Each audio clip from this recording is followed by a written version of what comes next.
One last little thing. If you look at all those tiny lakes around the United States, the little round ones, like up there in Indianapolis, St. Paul, there's little round lakes, bottom are crystals for tonics. At one point, all the animals in North America died. All the little craters around the United States are from thermonuclear weapons. Their bones were burned on top from the blast. Literally, God didn't like the big things. The woolly mammoths and the saber-tooths. Yeah, it's called nuclear sterilization of the giant animals in North America with thermonuclear weapons.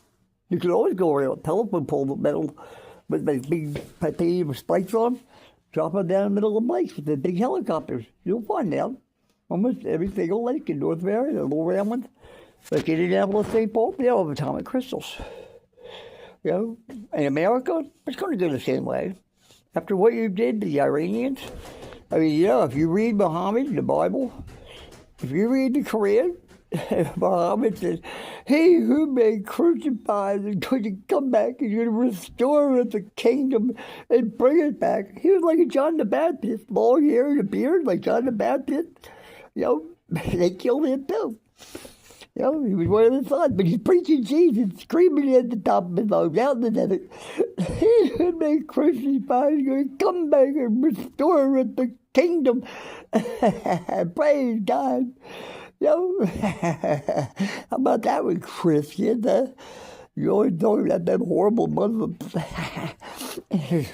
Read the Quran. Look at it yourself. Look also.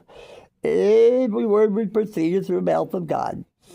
Muhammad, even that book, Oh God, remember that book, that movie, Oh God?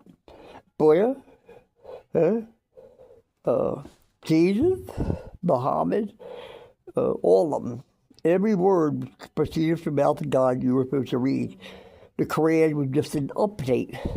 It says in the Christian Bible, a woman should wear her mask the appropriate way inside the temple. But how should she wear her mask outside, her veil? Think about what I'm saying. How are you dressed? You said the woman should dress conservatively? Do we see women dress conservatively? Is there punishment? A woman who makes a man lust in his heart will not go unpunished according to the Bible. But look at the length of those skirts, ladies. How tight those pants are and how tight those shirts and how much cleavage you have. If you will not go unpunished, it says so in the Bible. You better watch out what you're doing. You're warned.